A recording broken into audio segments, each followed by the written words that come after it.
Le comédien et producteur américain Steve Harvey était l'une des têtes d'affiche la semaine dernière au MIP Africa, un événement de réseautage qui réunissait les réalisateurs africains de télévision et de cinéma avec les hommes d'affaires et les pays qui les aident à concrétiser leurs rêves sur l'écran.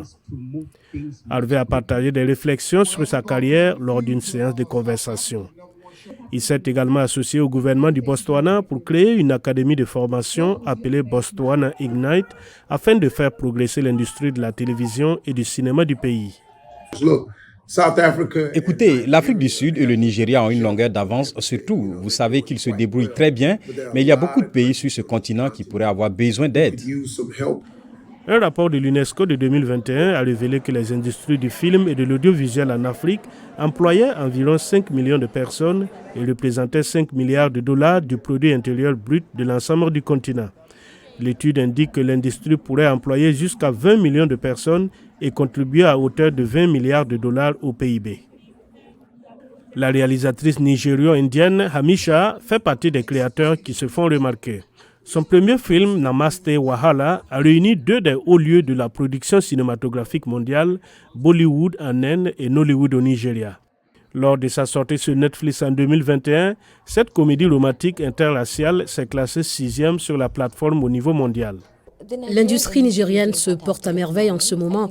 Je pense qu'elle suit en fait la trajectoire de Bollywood il y a quelques années.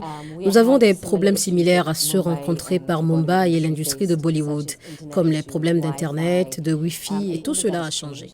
Plusieurs participants interrogés par la VOA ont déclaré que les plateformes de streaming comme Netflix et Showmax qui achètent des œuvres de créatifs africains ont changé la donne. Lonwado Mavuza, cofondateur et directeur exécutif de la société de recherche Andani Africa, a parlé de transformation lors d'un panel qui promouvait l'établissement de liens avec Atlanta. La ville américaine s'enorgueillit d'une fière histoire d'entrepreneuriat noir. L'entreprise de Mavuzo a réalisé une étude sur la National Film and Video Foundation d'Afrique du Sud, dans laquelle ils ont comparé les données sur l'emploi dans l'industrie du pays de 2004 à 2021.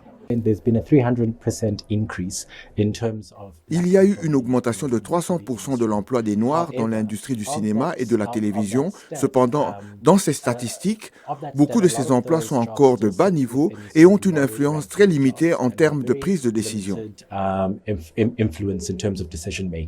Steven Beckett, responsable marketing de Femme Week Africa, n'a pas voulu dire combien de contrats ont été signés pendant MIP Africa. Il a assuré que l'événement était plus important que l'année dernière.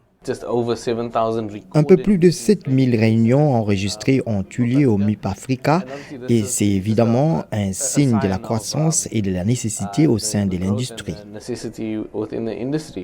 Femme Week Africa comprend également Musique Africa, événement de l'industrie musicale, le Festival international d'animation du Cap, un festival de courts-métrages et le Forum de la mode africaine.